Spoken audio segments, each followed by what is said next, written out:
Cadet. I'm Captain Copernicus Quark, Galactic Ranger Extraordinaire, not to mention Solana Magazine's most handsome man alive.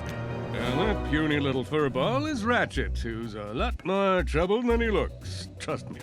The current generation of consoles has been an unusual one. It's not necessarily a step above the last one in terms of gameplay innovation and design, but rather an era where developers are still perfecting what they learned during last gen. Furthermore, this generation of consoles has also been characterized by remasters and remakes in the form of some sloppy ones like Saints Row 4, and some brilliant ones like The Last of Us and Gears of War Ultimate Edition.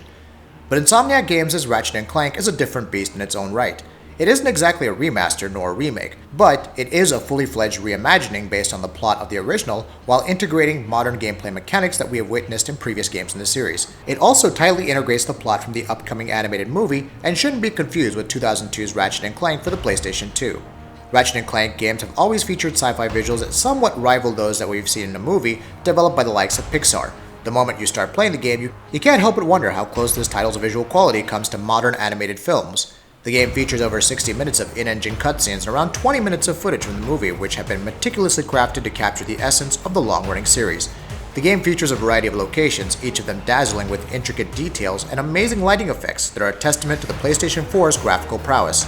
Right from the individual fur strands in our favorite Lombax's body to the metallic sheen on Clank, Insomniac Games have literally poured their heart and soul into what is mostly a game developed on a low budget compared to other games in the series.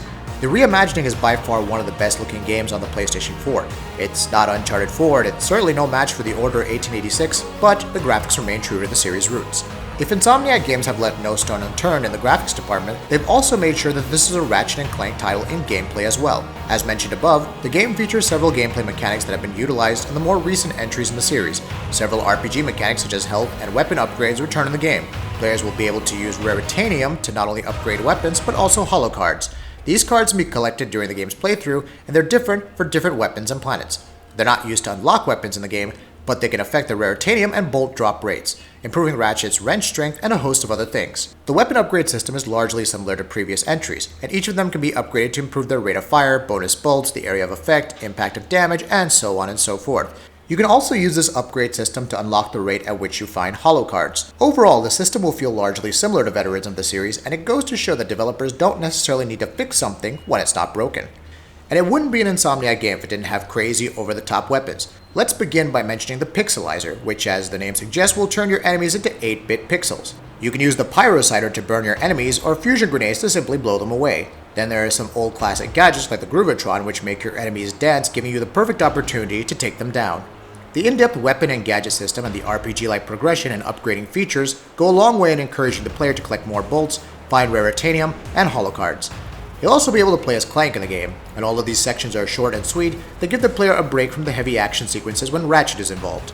Without spoiling much, the bosses are in line with the previous entries in the series, so expect a reasonable amount of challenge if you're not well equipped. If there's one thing where this remake falters is that it may feel and play quite similar to the previous games. Although visual effects are a step above anything we've seen in the franchise, the core gameplay is largely similar. You'll still be collecting bolts, solving mini puzzles, taking out crazy enemies, using the swing shot to swing across gaps, and quickly sliding during the rail sections to save Ratchet and Clank from danger. There is no true innovation here, and although what is present is really done well, we can't help but wonder whether the mechanics are getting old, especially given that this is the first major Ratchet and Clank game in the last 2 years, if one doesn't consider the spin-offs.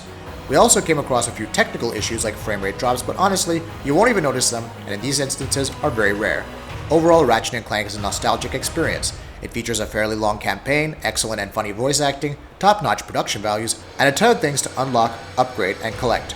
Ratchet and Clank is a game that must be played by every fan of the series. They may not appreciate the heavy familiarity of it all, but what is there is truly Ratchet and Clank in its essence. And that wraps it up. What are your thoughts about this? Let us know in the comments below. And if you enjoyed this video, please like and share it on Twitter and Facebook. And why not consider subscribing? We upload some really cool videos almost every day. Thank you for watching this video, and happy gaming!